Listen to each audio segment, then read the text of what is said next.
তো সুব্রত বলে একজন দাদা কমেন্ট করেছেন যে কুরিয়ার সার্ভিস কোম্পানি কে ঠিক করে।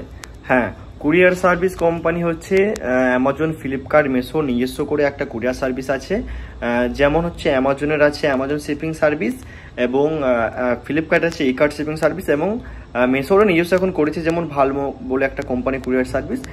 এবং তারা তাছাড়া বিভিন্ন রকম থার্ড পার্টি কুরিয়ার সার্ভিস দিয়ে সে পিক আপ করায়, যেমন হচ্ছে Xpressbees, Ecom Express, Shadowfax, Blue ডট, এরকম কিন্তু বিভিন্ন রকম ওদের কুরিয়ার সার্ভিস আছে। এবং এছাড়া যখন যেখানে যেখানে ফ্লিপকার্ট, অ্যামাজনের শিপিং সার্ভিসটা অ্যাভেলেবেল থাকে না, যেমন ধরুন কোনো কোনো পিক আপ লোকেশনে অ্যামাজনের ই-কার্ট নেই বা অ্যামাজন শিপিং সার্ভিসের নেই, তো সেখানে কি করে অ্যামাজন, ফ্লিপকার্ট তারা তাদের থার্ড পার্টি কুরিয়ার সার্ভিস যেমন শ্যাডো ফ্যাক্স, ব্লু ডট, এক্সপ্রেস বিজ, ইকম এক্সপ্রেস, এগুলো দিয়ে তারা পিক আপ করায়। ঠিক আছে, তারপরে বলেছে যে মেসোকে কত টাকা দিয়ে প্রফিট মার্জিন রাখতে হয়।